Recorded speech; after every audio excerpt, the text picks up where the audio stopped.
Welcome back, everybody, to the Joe Costello Show. On this week's episode, I have a dear friend of mine. Her name is Sara Blanchard. She is a world traveler, a Harvard graduate, a TEDx speaker. She has written a book called The Flex Mom, and most recently, she started a podcast called Dear White Women. She is a very interesting person, a very kind soul, very educated, smart, funny, you name it, she's got it all happening, and I'm so glad to have her with me this week. So please sit back and enjoy this amazing episode with Sara Blanchard.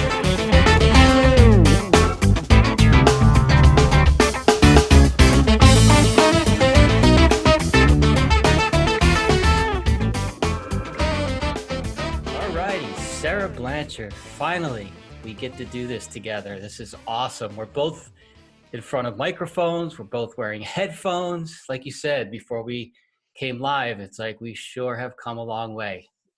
Yeah, and we're so fancy with all the equipment, aren't we? I know, it's awesome. We look like we know what we're doing, actually. It's amazing what appearances can do.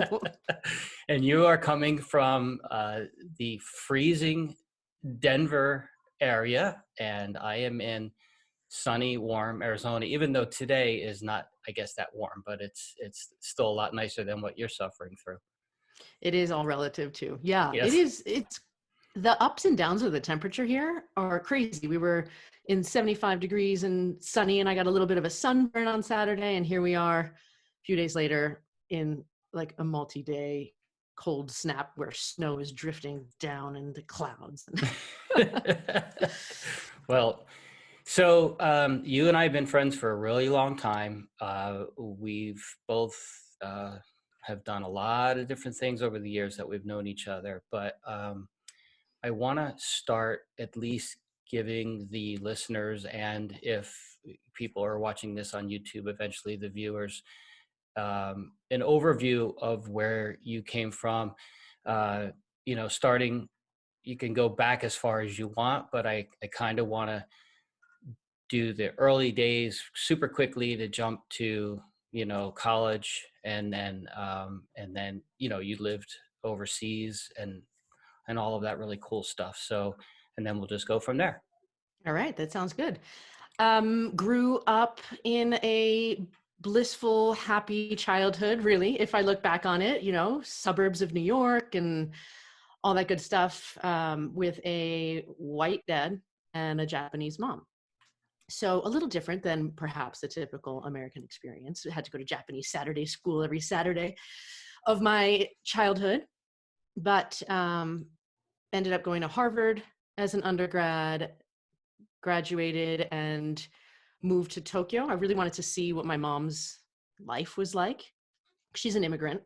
Okay, but wait, don't skip over the Harvard part too quick, because I want to know how you did that and how you went to a school like that and what your thought process was. And was it just like, not everybody just all of a sudden goes to Harvard. So don't skip it. Do not skip it. Okay, fine. No, I'll celebrate my success, Joe. Yes, fine. It's too big of a thing to just ignore and go, oh yeah, so I went to Harvard, and then no, you can't go that quick through Harvard. Okay. I was one of the kids that I think I wasn't the top in anything. I was the well-rounded kid who had interest in a lot of different things. I mean, did it hurt that my dad went to Harvard? I'll just, no, that didn't hurt. But I also, did really well in school, and I played piano my whole life growing up, classical piano, and competed in things and performed in New York City. I went to Japanese Saturday school, like I said, so I'm fluent in 2 languages. Eventually got into sports, so I guess that sort of helped me be a little more well-rounded. I don't know.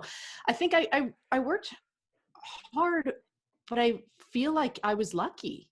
I look at these kids getting into a place like that now. I'm like, how are these people solving world problems and like having a life? And like, I would never get in now. I wouldn't. These kids Really? are amazing. Oh gosh, I don't think so. But I was, it was a great experience. It was interesting going from being, fairly well-rounded and sheltered, but yet having this freedom, because my mom, like, I was able to go into New York City from the time I was in 8th grade by myself Mhm. before cell phones, right? Like these were the days of you carried around quarters and threw them into those pay phones in the New York City corners.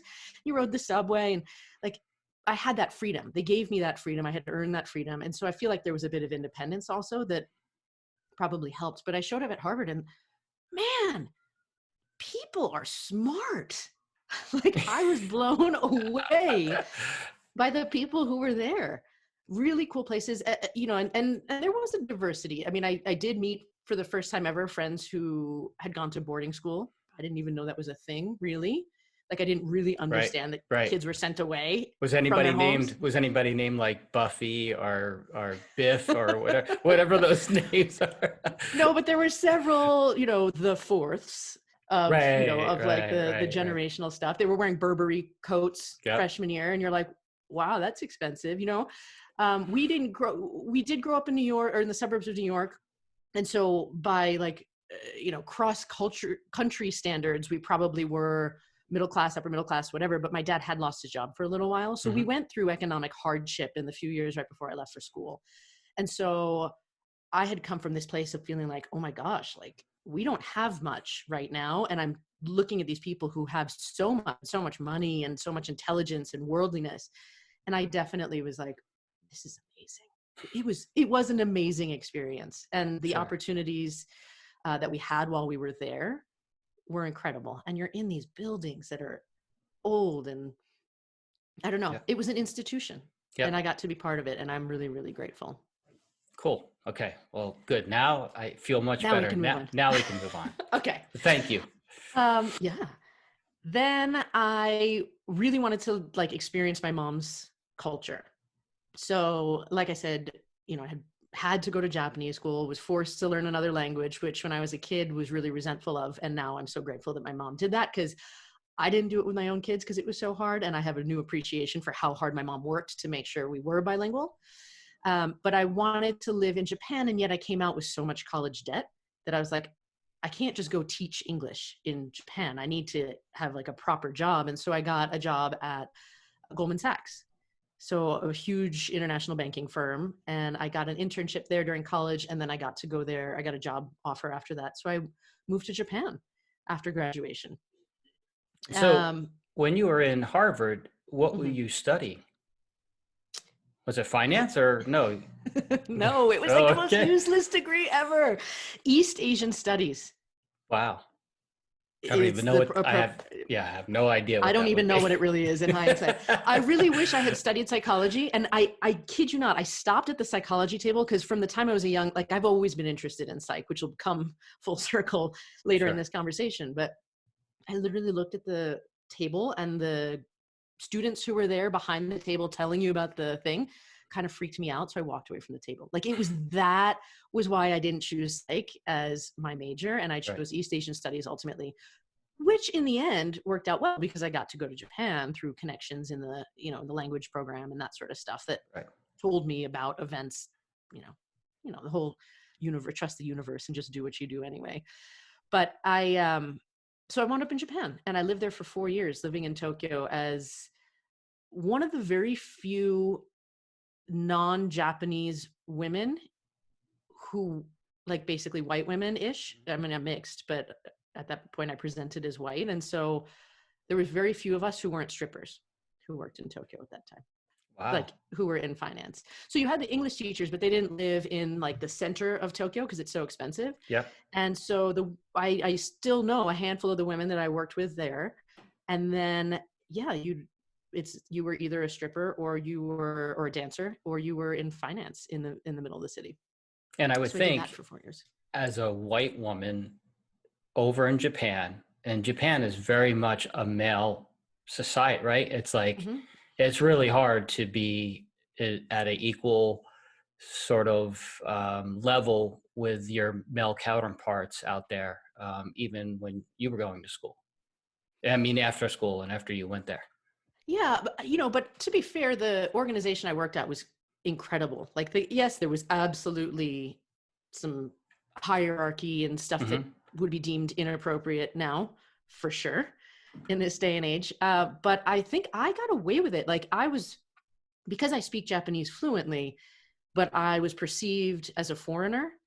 anytime I could speak Japanese was a bonus, and they appreciated me for it. They didn't expect me to play the role of the traditional Japanese salesperson and do the things that you're supposed to do, like be the person who serves the tea and the whatever, right? I didn't have to do any of it.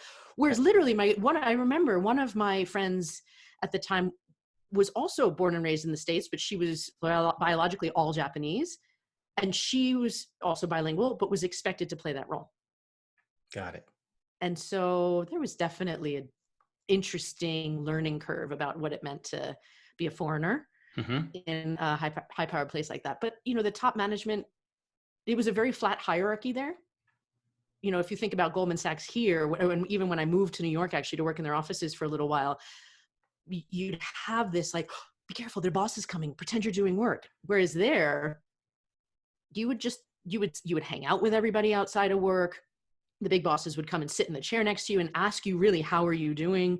Hey, can you be involved in this project, that project? Like, you really had access to management in a way that I don't think you would have in a bank in the US. So I learned a lot. I mean, these guys were great people, most of the guys. There was also a really, really cool female boss out there too. So now, were you fluent by the time you landed there with Goldman Sachs? In like conversational Japanese, yeah. Yep. But did I know how to say profit margin and like stocks Right. and stuff like that? No, that was definitely specialized language I had to learn. But you ended up having that by the time you left there, like you were completely fluent. Yeah, though it was still, business was done in both languages. Okay. So I could get away with not having to learn it completely fluently. Right. But it was an interesting time. I mean, it was sure. You party hard, work hard. Early 20s. You just nothing's changed. It's still the Sara I know. Right. She says that she falls asleep at like 9 p.m. with her warm fuzzy socks on now. It's okay. That's all right. Yeah. Okay, so cool. So then you were there for 4 years. I was there for 4 years, and then eventually I was asked. I both wanted to and asked to move to a different office, the Hong Kong office, because they wanted me to help build the Pan Asia team that I was on. And so I moved to Hong Kong after much campaigning on my part, which was awesome. And then I was, and I think within 3 weeks of landing there, I met my now husband. Wow. So we met randomly, and he was just there for work on a work trip. So that was a fortuitous move at the right time, and all paths changed because of that. But shortly after I moved to Hong Kong, I moved in the summer, and then by the fall, we found out my dad was sick. Okay. So I got a call. It was like the longest in my life I'd ever gone without talking to my parents. It was like a month or something like that I hadn't, because I had been moving from Tokyo, packing up, and then moving to Hong Kong, and then unpacking and settling in. And I got a phone call, and they were like, and then I had met John, and all these amazing things were happening. And I had, before I knew it, 3 weeks went by, and I got a phone call, and there were beeps in the background. And my dad was like, Sarah, I have to tell you something. I'm like, where are you? In the hospital. I have a brain tumor. And it was just like this, so he called you. What is happening? Yeah. So he called you directly. Yeah. It wasn't, got it. And told me the story of how that happened. I kept going to work for a little bit, like the next week, a couple days, but found myself like in the refreshment corner, like just sort of holding back tears. And I think somebody found me in there once, and I explained what was going on. And they're like, if you don't get on a plane to go home and take care of your family, we will put you on a plane. Wow. So go. And that's what I mean. Like Goldman, the people at Goldman, the manager, the people there were incredible, and they still probably are. I really appreciated everything about what they did. They put me on a plane. They paid for it. They called it a business trip. I spent 3 weeks helping my dad get second opinions and all the things. He did wind up passing about a month after I got that phone call. Okay. And you were there. You were home. I was home. Yeah. Yep. Okay. I was home. And I had just flown home. I had just gone back to Hong Kong. And then this is where music plays into it. I had gone back to Hong Kong because I bought John tickets to go see the Eagles for his birthday. And nice. I was like, well, we got you set up. Your treatment's going to start. Like, let me go. There's nothing more I can do. Let me go back. And then as we literally were leaving the Eagles concert, my phone rang, and it was my brother saying, you need to come home. And so that's where Hotel California continues to have a very special place in my heart, because that was the last song they performed as we were leaving. And then I got the call. So it's like burned in my memory as this bittersweet song. Right. But then I got on a plane that night. Like, I called the bosses, told them all what was happening. And again, I went home and was there to be able to see him pass, basically, within less than a couple of days, he had passed away. So it rocked my world. Yep. My brothers were still in college. My mom was a mess. And so I got a transfer and moved back to the New York office. And again, they were all great. It was a cool experience working there, but I was depressed. I mean, how I was holding them all up, helping, loan forgiveness, making sure my mom was functioning and eating and doing that stuff, though it was all a blur for her. Like, they were married for so long. It was really heartbreaking to see her go through all that and sort of feel like she was gone, taking care of my brothers. So eventually we moved back to New York, and John actually was able to sort of be around during a lot of that time. And so I think 6 months, half a year after that, I basically was like, I can't go into work and cry multiple times in the bathroom a day. Like, I think I need a leave of absence here. And I took one. Found out at that time that the number one reason people take leaves of absences was for mental health issues. I had no idea that was actually a thing that people did, and that it's an option and all of that sort of stuff. But I did, and they were amazing. And I wound up just realizing my dad, one of the things he always did with me was keep in touch via email, and every email was signed, "Keep the balance." Because like I said, you work hard, party hard, but it was not a balanced lifestyle. And I really realized during that leave of absence that if my dad dying so young and so suddenly, and he and I were so close, if that wasn't going to shake me out of this lack of balance and this lack of doing, I didn't love what I was doing. I loved the people I worked with. I was good at what I did. I could have done more, but I was exhausted from it. And I realized if that wasn't enough to shake me out of it, nothing would be. So I was either going to be making a choice to be tied to golden handcuffs, getting paid really well, doing this high flying cool thing, or having to make this crazy leap into what on earth do I really want to do? I don't know, but I need to leave and find it. And when was this? When was this, like, time-wise, just what year or so? In 2005. Okay. 2005. So I left. It was the hardest decision I've ever made, but one of the most proud decisions I've ever, like, the things I'm most proud of. Yep.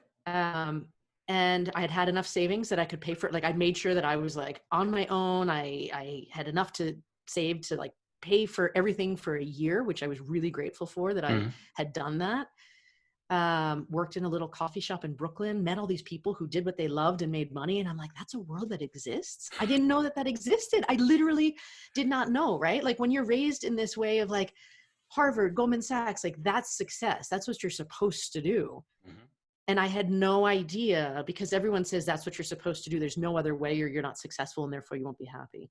I didn't realize that people could be happier the other way too. Yeah, and that's cool. It was really eye-opening. I'm not sure if I could see you as a barista, but that's okay. I smiled when I served people coffee. Here's this for humanity, though. It was really interesting. I loved the coffee shop I worked at. It was this little mom and pop shop. The owners were great. But people would treat baristas like crap. Oh. And like, they would just kind of like, give me this, whatever. And I remember, and you'd still smile, and it was fine. It was still a local shop, so you knew your regulars, and it's fine. But I remember one day the owner let it slip that I had gone to Harvard and worked at Goldman Sachs. And there was one guy who had always been grumpy, suddenly was interested in me and wanted to ask questions and was like polite. And I was like, oh, interesting. People are rude to people they deem under them unless they learn, like, we're not seeing this humanity in each other unless there's like a label or someone's worthwhile. That's huge. I promise I will never be that person, is what I basically like. Yeah, you never know the underlying anything about somebody, right? We learn that every day. You sometimes you think you meet somebody and they look sad, or they're grumpy, or vice versa, they're super, but you don't understand what the underlying thing is happening in their life. And we assume too often that they have a certain job because they're not intelligent, or they have a certain job because they're super intelligent. But you don't know all that went into everything. There's no way to know that. So that's why these conversations are cool, right? That for me, podcast, I learned so much about human beings in general.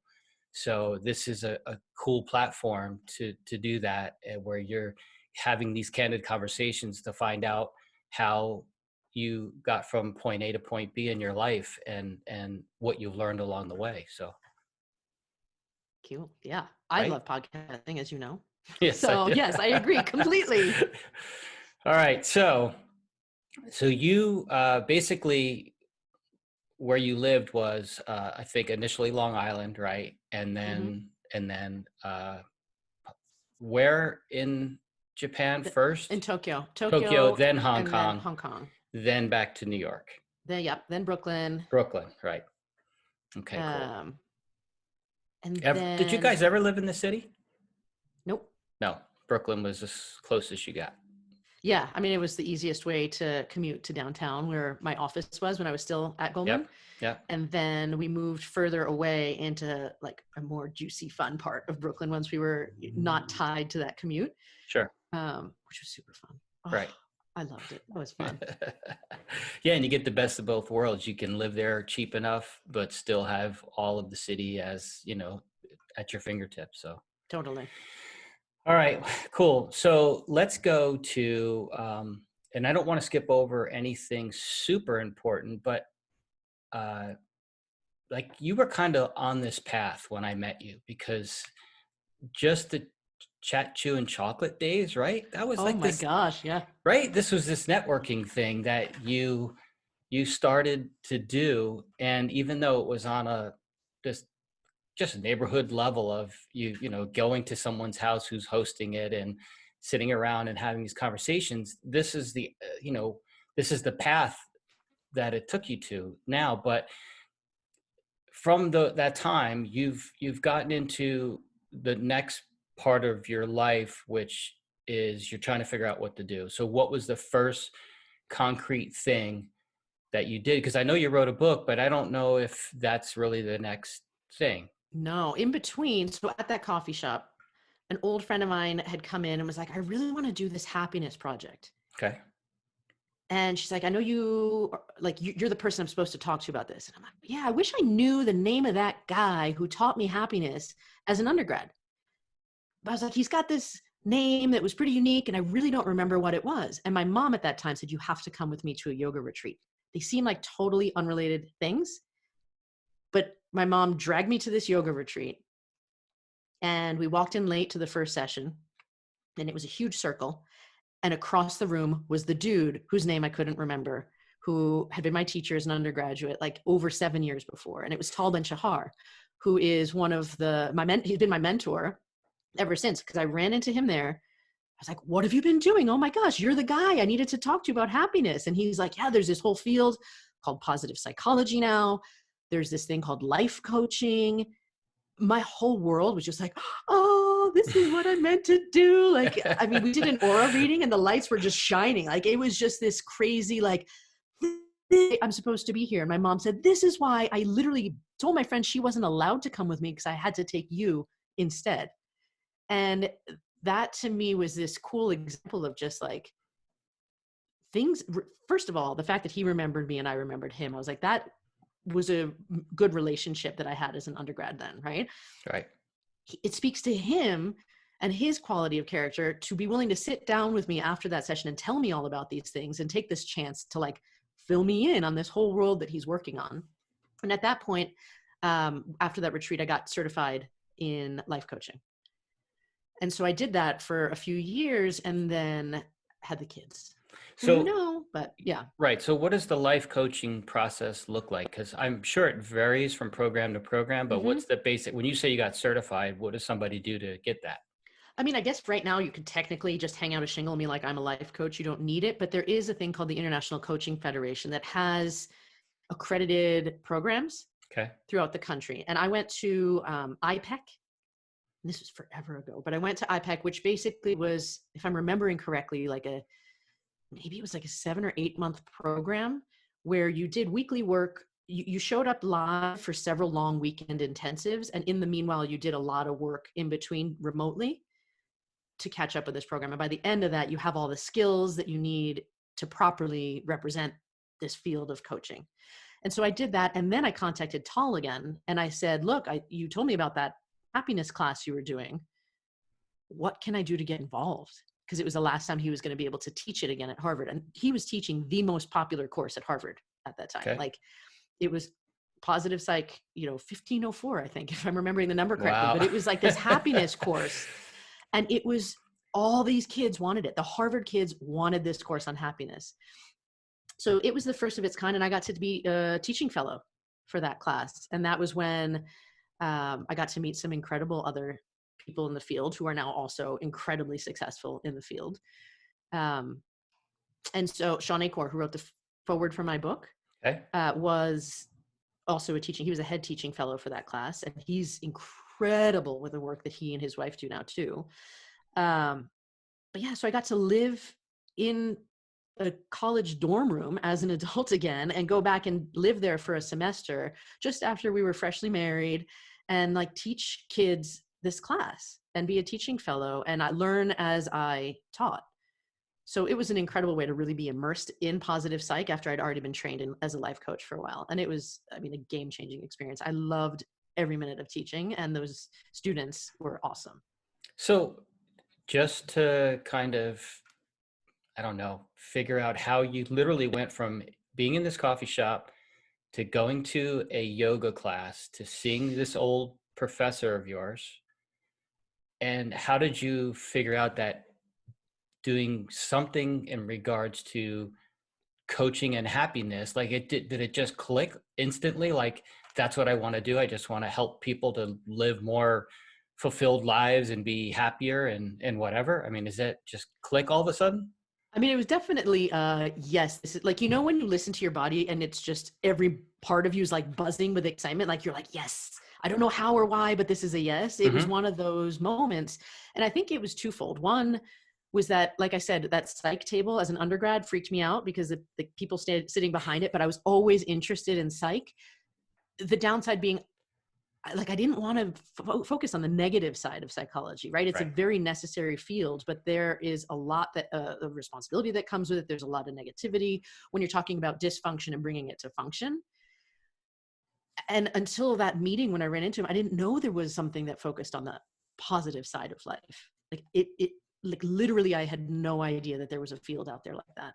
And it was fairly new, I think, at the time. And I think the second part of it was selfish. Like, I had come out of losing my dad and I was like, yes, I want to learn how to be happier again. Right. I want to learn the tools to help other people while I'm learning this all for myself. I might as well, again, like learn and teach it all at the same time, like help people as I'm going through it. Cause I think I've always been a people person, like a helper, I guess. I don't know if that's, So yeah, you've actually sat there and let me bounce a bunch of things off you. Many times. But that's what you do. But that's what, this is true. So yes, you are a helper. And I think that's my natural, skill set. It's just how I'm wired. Right. I think, right. I love it. And so I think, for those two reasons, it was the right thing for me to do at that time. Cool. So now you're in New York, you finished this semester doing this. Right? Yes. And we had just moved to Arizona when I had actually then moved back to teach. Okay. So we were already first in Arizona for a few years. And then, while I had the business, and then I was back in Boston and Cambridge teaching as an assistant. And then within a year, I think, of having taught it and being really excited, like, yes, I can do this while we have kids. And then I had my first kid. Mm-hmm. And she did not want mommy to have anything other than her to do. Yes. I think you remember, you and I have known each other for long enough. Yes. And you remember she was. Can you say demanding baby? I know. Is that the prop? I don't know. Right. She'll hear this someday and she'll come after me. Oh, she will. But she's a great human being. I just had two babies who were really challenging babies. They had like a whole bunch of not unique, but just like uncommon ailments as children. And that required a lot out of me. And I wasn't feeling like I could give the same amount of attention to my clients when a kid was screaming with a babysitter in the same house. Like it felt really like I was being split in two, working from Right. home and having a baby, and being like, I know that I can help this child if I literally just go over there and pay attention to it. Um, and so I did. I shut down the business. That was a really hard choice, but it was exactly what our family needed us to do. So what was the bit like, quote, Coaching. the bit? So, okay. And I just you, stopped coaching people. okay. And you were doing that both live and remotely, or? Yep. Okay. Yep. So sort of clients around the country plus a handful in person. Okay. Most of it was done remotely.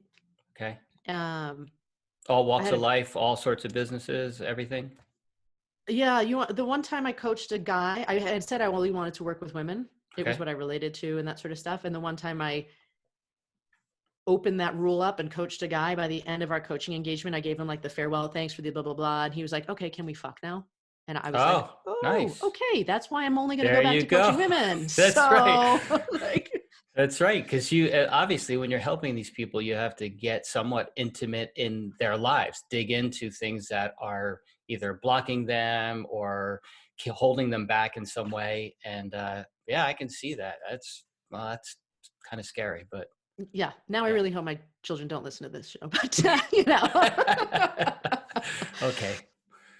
We'll make sure that. Oh, say no. That interview never happened. It was just you heard us talking about it, but it didn't physically happen. It didn't happen. Yeah, it didn't happen. So yeah. Okay, so you have your first child, and then do you start to get the itch to go back to something? Yes, I did, like big time. Because once she was sort of more settled in like early toddlerhood, I was like, oh, I can do this. And then it was like, but we're probably going to have another kid. So it was this, do I start again only to ramp down? Because that feels really crappy. Yep. And then I was like, okay, fine, I'll suck it up. I'll just stay with both of them. Like, well, so then had the second child and was at home. And it was you hard. Also have to give yourself credit because you are in a circumstance that is different than a lot of relationships, husband and wife with kids, because your husband would be away for periods of time because of his job. And we're not talking, like some people, the balance alone for parents with kids, and the husband is away at work and they have a stay-at-home mom, that's one thing where at night you get some relief when he walks through the door. But you had days of just you with two small children, which is really hard. And you lived in a new place. Yep. I mean, just all of these things. So thanks, Joe. So kudos to you. It's something you. that I would see when I would visit you and be like, oh God, I don't know how she does it, but she's doing it. And you did it in a really calm way. So, appearances can be deceiving, isn't it funny? Oh, no, but yeah. I mean, you were in it, like, you did see, I mean, that was how it was. It was hard. Thank you for saying that. The kids were challenging, and it was, I think the hardest part was getting my mind around it. Right. They were hard. I mean, they were they were unhealthy. Like, it was just stuff. There were issues that we had to fight through that for them that they were having challenges with when they were little, but it was exhausting. Yeah. And I remember being out, I mentioned this in the book too, but like, I remember being out at I think it was a fundraiser, and someone said, I'm so important. I have this job, blah, blah, blah. And then she's like, what do you do? And I was like, I stay at home with my kids. And she literally was like, oh, and walked away from me. And I just remember being crushed because I was so not confident in being this definition of a stay-at-home mom, right? Like I didn't know what to make of my identity yet. And it crushed me. I remember that story. I remember you I remember that because I was fired up. Yeah, well, and the old stigmatism of, stay-at-home mom, you don't get it unless you live it. And we all look back after the fact and go, God, we put our own moms through hell, and I was awful, man. I just drove my poor mother nuts. But it's a tough job, and I'd rather be working than out somewhere than actually being a stay-at-home mom. It's that hard, I think. So kudos to you. Well, thank you. I mean, it was, you can't fail. You have to do it. Once there's no choice. It was, we were going to make it through. in hindsight, have I beat myself up over it sometimes? Yeah. Could I have handled it with more grace? Probably, yeah. But you do what you do, and all we can do is know better, do better. So I keep working on that, especially in these times of Yeah. revisiting kids being home all the time. Yeah. So Um, when do you get, because we keep referring to the book, but I'm kind of like, when does the book come in? Okay, so the book. yes, I don't want to jump ahead, but I feel like we're close. We are. I got Okay. crushed. I then was doing some of the stuff you talked about, chat and like always sort of keeping up. I was writing for a mom's blog. I wound up managing the mom's blog. And now this is in Arizona at this point. This is in Arizona. Yep. Like as a stay-at-home mom, just sort of had side projects to keep myself occupied and busy, because I knew I wasn't going to like fully stay at home and not have projects or something forever. Right. And so finally, when the youngest went to kindergarten, was in school full time, I was like, yes, I have time. I mean, otherwise they're with you all the time. But I got him out of the house in the morning, and I had like 6 or 7 hours where I could actually do something without someone attached to the hip or telling me they were hungry or needing something from me or wanting to play or wanting to read the book for the 1800th time. I loved being with them, and I love them. It goes without saying. Yeah. It was and continues to be hard work to be parents. So, when the youngest one went to school, I really realized I wanted to do something with that first year that was a little bit more like instant gratification, like faster, than I'm going to spend the next 5 years building up a platform that eventually will get recognized. Like, I wanted something now to be like, I did something with this first year. Yeah. And so I found a program that, again, one of those, yes, I want to go all in on this kind of things, where it was like, do you want to write a book? And it turns out also randomly, halfway into the writing of the book, I found like an old goal sheet from when I was doing my life coaching. And it was one of the 10-year goals was to write a book. And I was right at that time that it was like, I'm like, wow, that's weird. When you write your goals down, somehow that manifests, right? That's crazy. So I did that. And it was interesting coming up with this idea of what to write about, because I had all these intellectual ideas about what I wanted to write about, like cyberbullying or like the things that I thought would be helpful. And this book program, the people who worked there were pushing back, being like, well, yes, this book needs to be out there, but why do you need to be the one to write it? What are you an expert in? And I remember just venting at that point, sort of half joking, being like, the only thing I'm an expert in is if I could do why staying at home parenting sucks, and what I would do differently if I could do it again. And then I realized that was where the passion, like that was what I needed to get out of my system to help other people who were in my situation and what I would have done differently. Right. So they were questioning you of why you would write a book about cyberbullying when you actually had real expertise in something else. And that's how they steered you into the book that you ended up writing. Correct. Yeah. Yes. So you were thinking of a new idea outside of your real world, even though you might have had knowledge of all of it, right? But they basically brought you back in and said, no, but this is what you live day in and day out. And this is what you should write about. Mm-hmm. And I thought it was really cool. The first draft of it came out sounding incredibly bitter. And I thought that was interesting too. Like the editors didn't catch it, but when I had a couple of my friends who know me as a parent look at it, they were like, there are just a few times your tone changes. And considering the tone of my book is the thing that I sort of get the best feedback from, yep. I'm really glad my friend caught that, because it sounded really like the first, you always have to have a bad first draft of something. Whatever work that comes out the very first time you're trying something is not going to be the best. And so it was great to be able to do that and get feedback from people who know me to be like, I would change that tone. I think the challenging part for me in writing the book though, was because it was called Flex Mom. And it's about this, how to be a happier stay-at-home mom, but it also incorporates a little bit of positive psych in it. And half the time that I was sitting there writing it, I was writing it thinking, what would my mentor think of this book? What would these people that I used to work with in positive psych think of this book? And it would change, I'd be writing like this, and then I'd start worrying about other people. And then you could see my writing style veer into in academic writing and I had to keep pulling that back in. And so that sense of comparison, or I'm not good enough, or, I need to impress other people, can really skewer your voice or sidetrack your voice if you let it, if you aren't paying attention to shutting it out. Right. It was about being authentic, right? Not worrying about anybody else and not having a little voice on your shoulder, Yeah, you just had to write it with your own heart and soul. Yep. And that can be hard and it's scary. Yep. And, Yep. how is it going to be met? How do you market? I think in this case, I wrote the book, threw it out to the world, and then I was like, duck, like, I don't want to talk about it anymore. It was almost like I really felt not as proud of it to promote it. Mm-hmm. And that's okay. I mean, it is out there. It's not like my most amazing work of my life either, probably, but I'm also really glad because even to this day, I still get weekly messages from people being like, I found your book. Can I have the workbook? Like, it's really helping me. And it was been like, what, 3, 4, it's been years since I That's wrote awesome. it. Right. And So you can get it on Amazon, anywhere you can buy yeah, books. And you yeah, also ended up doing the audio version of it, right? I did. That was a fun challenge. I The bet. foray into like having mics like this, right? I wound Right. up buying this mic thinking I was going to record the audiobook at home. And I didn't think the sound in where I'm recording now, like the office, was good enough for an audiobook. So I was doing it in my garage, in my car with like towels draped over It's the things. best. It was When ridiculous. I heard that story, I was like, that is so awesome.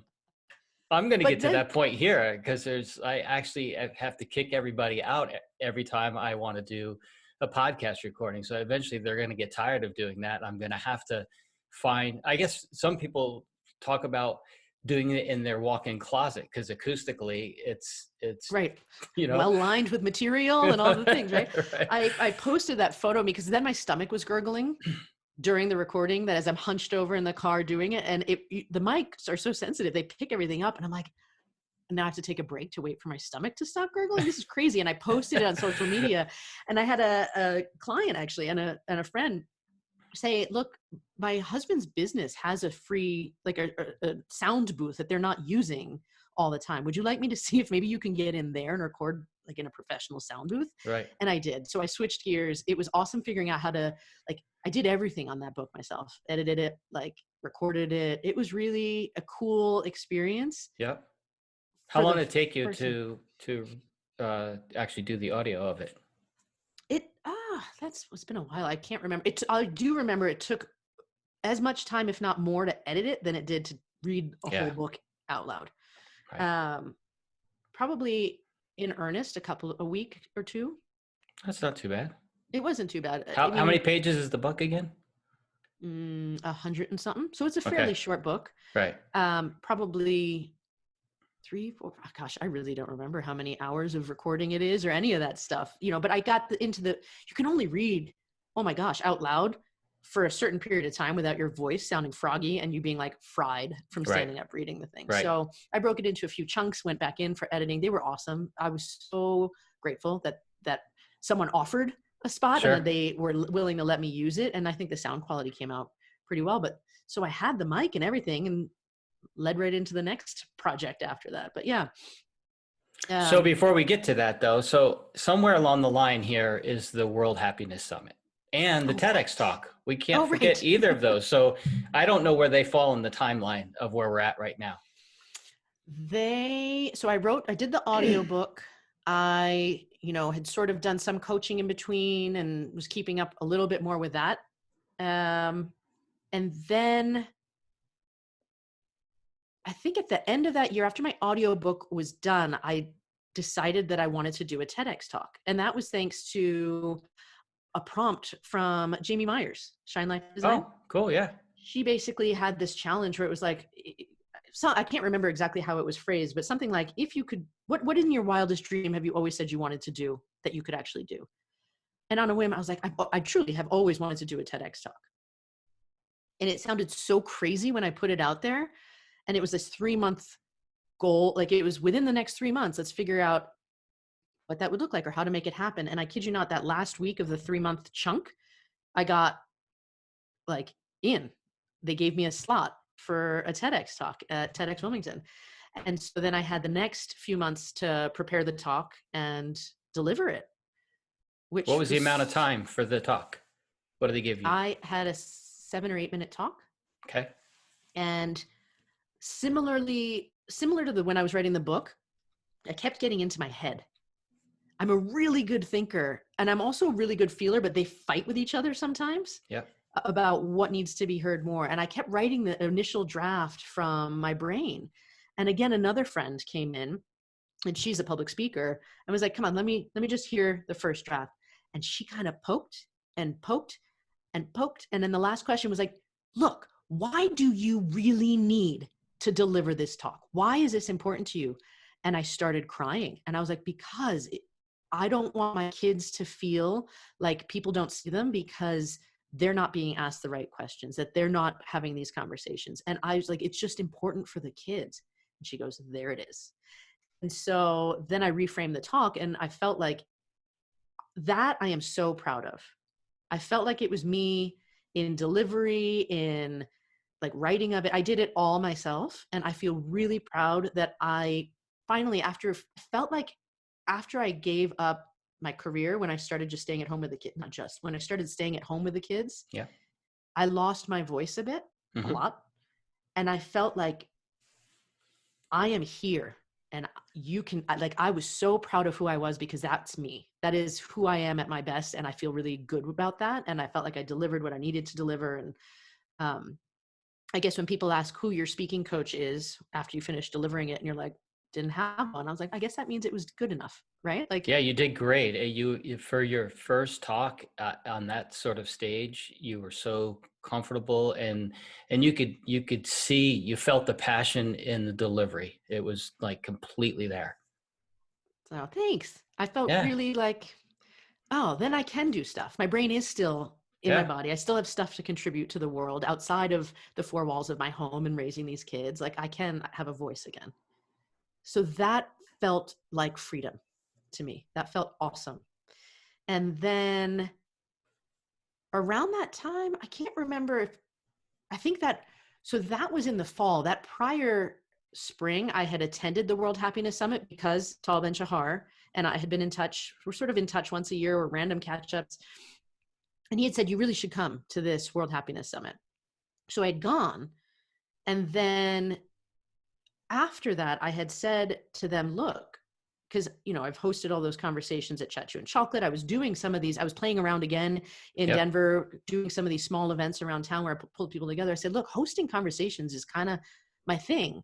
Let me know if the World Happiness Summit founders are looking for an MC, because I love the field and this is what I do.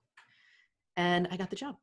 I got the gig. So I then, after the TEDx talk that following spring, was able to co-MC the World Happiness Summit, which It's was really cool. amazing. How many people attend that? Several thousand, I think, is what they said. That's awesome. I think it was like 1,000 people. I trust. I don't know. They have the numbers. I'm really bad at estimating crowds of people when I look out at an audience. Sure. But it was most exciting to me because I've read all these people's names for years in like the research. I mean, all this time that I've sort of, even when I was stepping back from coaching people and doing positive psych actively for other people, you know, I mean, our kids are raised in that mindset. We do our gratitudes. We do all the things that science tells us that are good.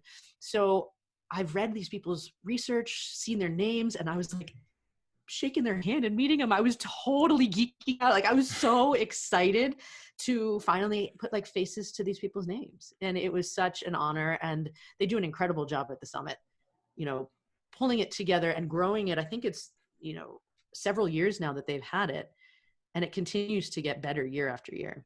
Is it a multi-day event? Mm-hmm. It's like a full day Friday, Saturday, and then half day Sunday event. Cool. So, all right. Well, awesome. So, and that was, what year was that first year? I think it was last year, 2019. And that then, was last year when I co-MC, and then this year I was supposed to, and then coronavirus happened. And everything got canceled. But this year I was going to MC it by myself, which would have been a very interesting challenge as well. Like, I was really psyched to be able to do that and offer that to them. So now, that it got canceled. Yeah, it is. Well, so much, right? Everything's been turned on its head. But so now the cool thing, Dear White Women, your podcast. Yes. I know you're so stoked about it. And I have to tell you, you know that I listen to a lot on my own. You know, that unlike a lot of people that go to the gym, they listen to music. For some reason, I look at time as being so precious that, you know, I have to, with running my own company, I have to listen to enough music So Right. that is my escape in the gym, is like, that's when I work on me and I listen to podcasts that help me and inform me. Um, and so I have to say that when I listen to your podcast, you again, you sound really natural at this. I aspire to get to your level at doing this. Oh, Um, stop it it, does. Joe. You sound so amazing on it. It's just, you have a great voice. So easy to listen to you. So first of all, I have to ask you, when did that come out? When was the beginning of this podcast for you? I would say almost exactly a year ago. Okay, cool. So second question is, how did you guys come, and explain who you do this with and how it came about. But I really want to know, because from day one I was like, how did you come up with this name? It's like, when I first heard it, I I was like, is this going to be offensive to women that aren't white and men? And I was thinking of all of these people that would hear this name and go, wait a second, what is this about? So I'm really interested in how the name came up, and then I need you to explain sort of the foundation of the podcast, because I don't want to. I would start putting my own words in, and I know I'll be wrong, so I don't want to say anything. But That said, I let's. would love to hear how you would describe it at some Well, no. stage, because I want to hear that. But so it's a co-founded and co-hosted by me and my best friend of over 20 years. So she is also half Japanese, half white. We met over 20 years ago when we literally walked out of a racial identity meeting at Harvard as undergrads. Like, it was the Half Asian People's Association. And at that same time, we both got up and like met as we were bumping shoulders out of the doorway. And we've been friends ever since. Wow. And who knew, right? Decades later, we'd be having a conversation like this in our own podcast about stuff like on race. But it came about because she and I'd always talked about one day we'd do a business together. She's a lawyer. She's now a mom of two. She also has owned she's owned a bar studio. She does a lot. She's like one of the smartest people I know, full stop. And it's very sparkly energy factor and does just so much good for the world. But we'd always talked about one day doing a business together, and we couldn't figure out what that was. But we realized as we became moms, and she is married, I'm married to a white Canadian guy. She's married to a black man from the South. And her two boys present as, whoopsies, excuse me, that's a reminder for my kid to get on online schooling. Not helpful at this exact moment. I apologize. Let me turn that alarm off. Maybe you can edit that out. Sorry about that. It's all right.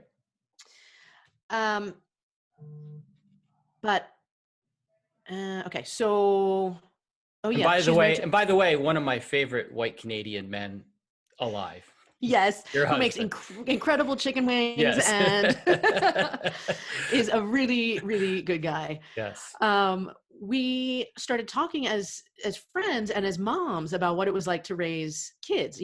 We've got two girls, and I was talking about like the things I have to be mindful of when raising girls in this society. And she has kids who present as very mixed race, as part black. Yep. And she's got boys. And so her conversations about talking to how she needs to raise boys who are going to be perceived as black in this society. I mean, they were totally different conversations and fascinating for both of us. And we realized, we were talking all the time about this stuff. And we're like, well, one of the things we do the best, we were toying around with a whole bunch of ideas, but one of the things we do the best is talk. And so that makes sense to do a podcast at this point, because like I said, she's a lawyer. She's also really into history. I bring the psychology and the thriving, that sort of mindset to it. And the conversational piece is around all the stuff we're learning as we go about racial justice, social justice, identity, happiness, like the thing that, quite frankly, in this COVID era are really becoming apparent about the inequalities that we have in our society, and whether we're really seeing the humanity in each other. So ultimately, this podcast is not just for white women. We call it Dear White Women for two reasons. One, it gets your attention. Yes, it does. And two, we were really surprised at the number of women, college educated and white women, who voted for President Trump, who at that point, it was really clear that he did not respect women and had made a lot of derogatory remarks about women. And so just this idea of, well, what is with people voting against someone who seems to indicate a lack of fundamental respect for their humanity? And why are we overriding that by going with policy, or just how do we justify that? And again, that disconnect between heart and mind, we were just really interested in exploring that. So it's kind of as like, that's our target audience, like the people who were willing to discount their humanity in favor of some greater, like how do we process that? And how do we reach people like that to think more critically about the issues we all face as part of our identity? And so as half Asian, half white women, we have like this, a little step in to not be just like, we both, you know, have a immigrant parent. We have this slight difference in perspective based on how we were both raised. And so that's where the title came from. I mean, it was one of the first that we threw out there, and it just stuck because it just made sense for us. Right. And if I remember correctly, so it's a year now, but it blew up pretty quickly. Like, you guys have really established yourself, and there's a lot of great reviews. You were one of, I forget, isn't there some sort of, like, you were one of the top podcasts in certain. Yeah, so the Colorado House of Pod, which is another like podcasting center here in Denver, they had their inaugural podcast awards, and we tied for first for an episode that we did interviewing a Native American woman, which is a narrative you don't hear very much in this society. We learned, and she's also an advocate and a she is just an incredible powerhouse of a woman, Crystal Echohawk. And she agreed to come on our show and talk about the Native American perspective of so much. You know, do you find certain sports teams' names offensive? You know, what's the reality of life, you know, as a, you know, how do you approach Halloween and people dressing up in Native American costumes, and what do you make of headdresses? I mean, we were able to really get real with I think that's it. We get to get real on our interviews that we do. So we have several interviews. We have a bunch of ones that it's just me and Misasha talking about it. But yeah, that episode won for best episode. And then we were recognized by Fortune magazines, like Ellen McGirt, who does this incredible Race Ahead episode, or like an email every day. But she asked for people's favorite podcasts, and we were mentioned in her like shortlist for Race and History. Wow. Which was incredible. Yeah. So we're pretty psyched. You know, the response we get from some of our super fans, especially, I mean, we're getting feedback on like, can you do it? Like right now, we're in the middle of an ableism episode, like an arc that was recommended by a listener who said, look, this is an issue that we deal with. Can you help address it in the context that you do it? Because we have school districts saying they use us for equity work. I mean, it's pretty amazing. And I'm so psyched that I get to do it. It's really fun and meaningful. And I feel like this is something I'm really, really proud of. Yeah. And you can tell it comes across, right? It's not like you're just, it's not just something that you do, some sort of project that allows you to still have your voice be heard, but you're still at home taking care of, you know, 2 children. And it's not at all.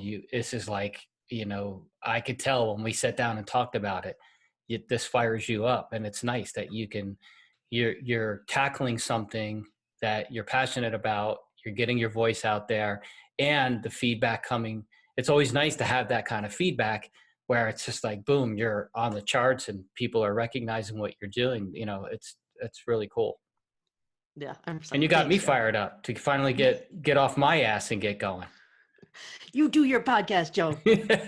No, I've always found you to be a role model. I mean, we're all really good friends, but I've always really respected how you have this drive to do stuff, because I think my internal, when I'm torn between like, I've got to provide for the kids and be there for them, like I'm a little soft when it comes to being there for them and taking time away and creating this vision and this drive and staying strong. And you've always had this, like, I got this, and I'm going to do this. I'm going to create this, and I'm going to pivot.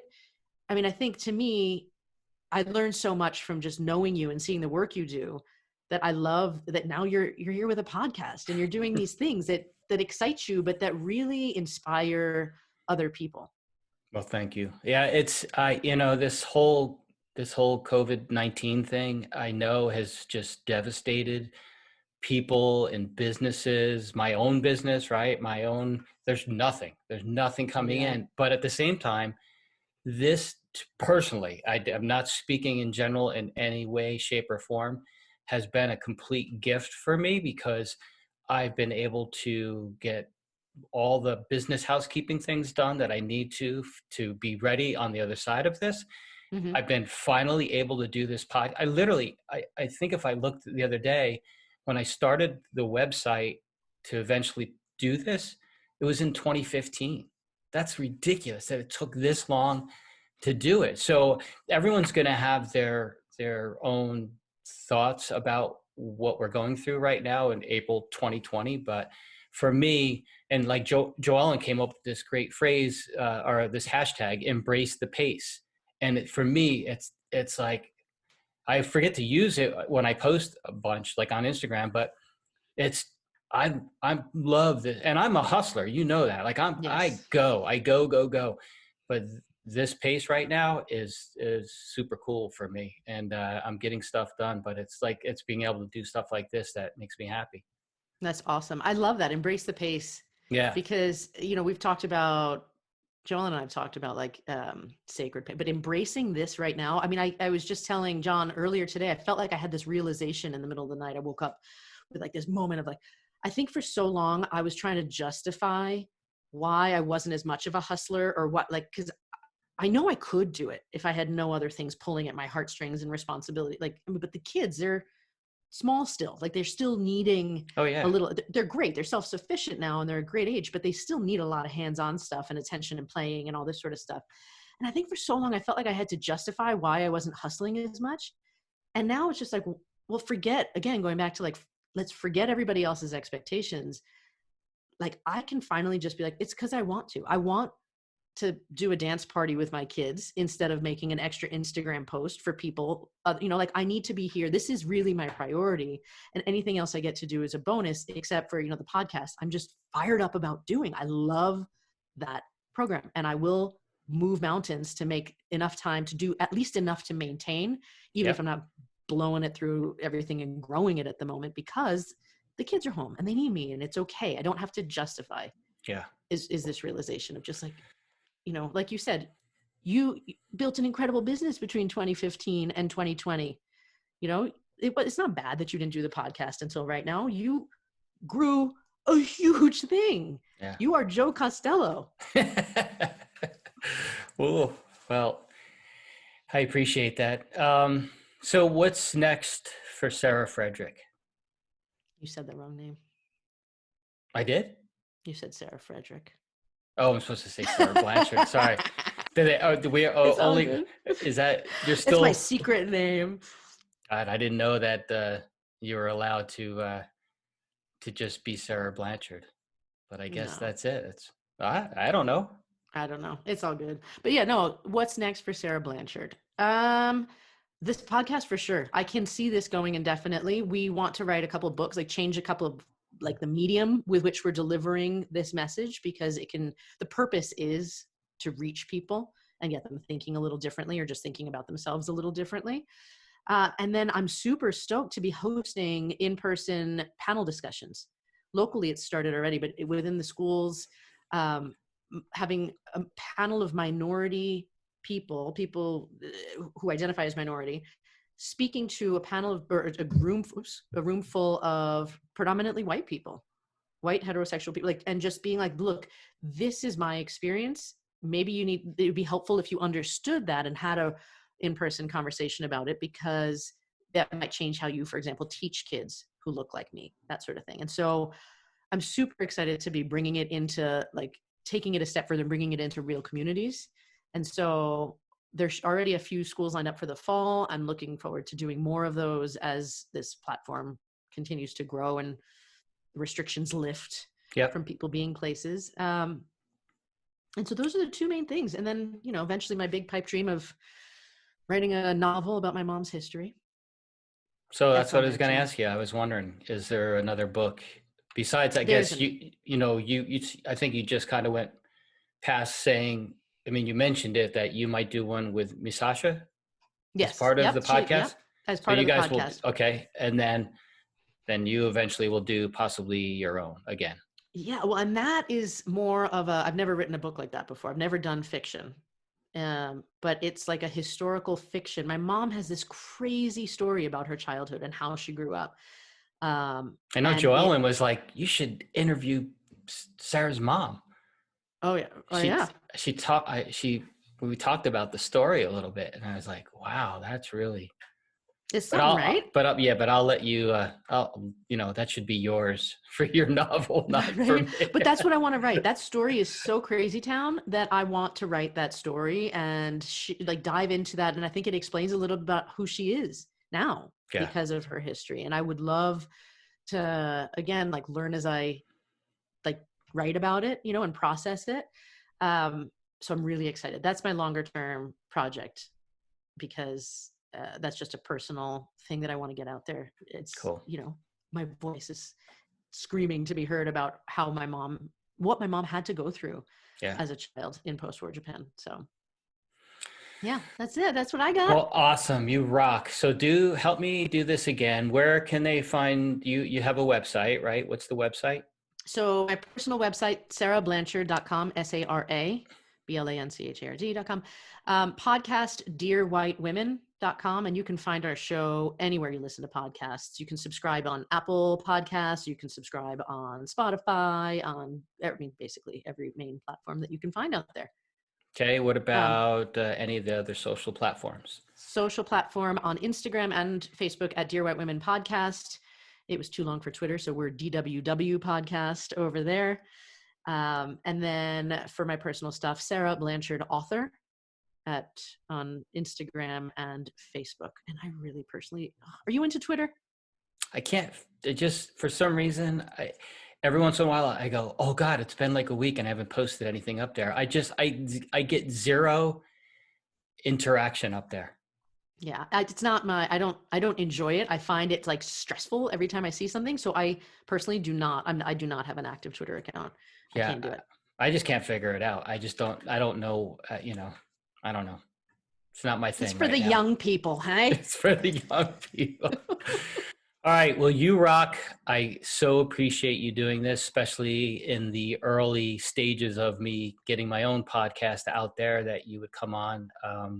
You're an important guest as a friend and the stuff you're doing. And so I appreciate it. And I'm learning from you.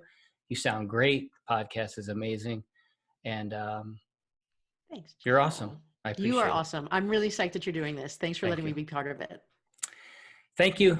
I love you. I'll talk to you soon. All right. That sounds good.